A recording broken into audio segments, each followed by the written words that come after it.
Hi, my name's Lauren Failer. I'm a certified health coach from the Institute of Transformational Nutrition, and I help my clients cope with depression naturally through lifestyle, diet, and personalized mindset changes. I find a lot of the times that my clients are really frustrated with conventional approaches to depression. They've spent hours in doctor's offices and sometimes with their own money to try to treat depression. And they really find that they're just kind of cycling through a bunch of different medications without addressing the root of their problem or developing any tools to kind of cope with this problem. So it's a real feeling of permanence. And today I really wanted to address that feeling of permanence using structuring your day. And it's an incredibly important tool, especially right now, considering that we're in a pandemic and we don't have a lot of structure throughout our day. And so we want to develop a tool that is called time mapping. So I'm going to give you a little bit of a background of what time mapping is and the importance of it and how to use it. You are suffering from depression. As I said, there is a huge feeling of impermanence. There's a feeling that there's no breakup to the way you're feeling. It just feels like these emotions are being carried from one moment to another.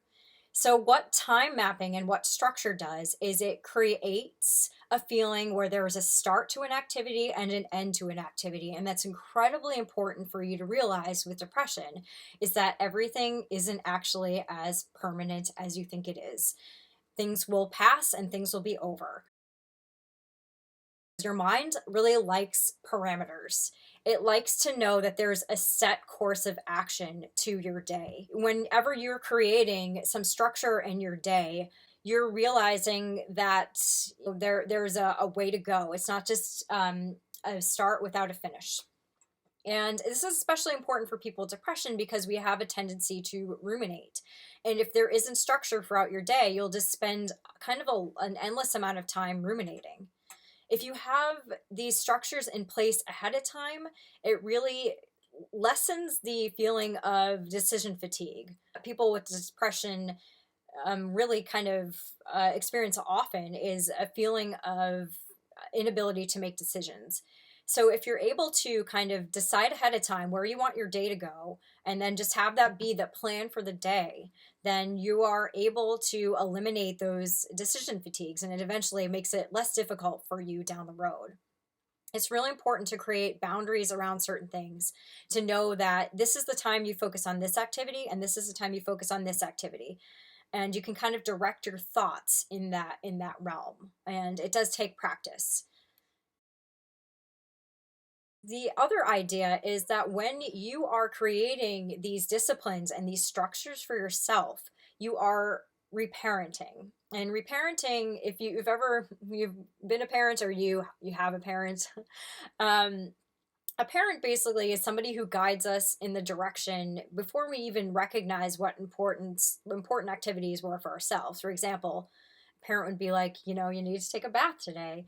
And as a kid, we didn't necessarily want to take a bath, but the parent knew it was good for us. So when you're reparenting, you're kind of being your own parent in your life by creating this structure. You're recognizing the anchor points throughout your day that are really important and these points that you need to hit. And if you decide this ahead of time, you decide what these important points are, you're able to kind of talk to yourself in this way. Just be like, Lauren, it's really important that you do this today for your own self-care. You're going to feel better after, I promise. And really, really talk to yourself like that. How to create effective structure with time mapping. I used to do these activities. I used to fill up my day really, really jam packed because I thought, I'm like, I'll show my depression. I'll be as productive as possible so I can be an outstanding member of society and I can feel okay. Just have this be said: you're okay no matter what. You do not need to fill your day to the brim with activities. And in fact, if you do that when you are very depressed, it can have the opposite effect. You really want to be honest about where you're at with your depression. Sometimes if you overstock your day, which I don't want you to do, and I want to show you how to do this, you are going to feel overwhelmed and you're going to feel worse about yourself. And that's not the end goal, obviously. Basically, you want to have very wide out spaces in your day. So for example, I get up at 8 o'clock. I make breakfast. However long that would take, let's say, and I want you to give yourself buffers through these because you never know, something else could happen or it takes longer and you don't want to feel bad about it running over to the next slot. Let's say it takes about half an hour to make breakfast. Give yourself an hour.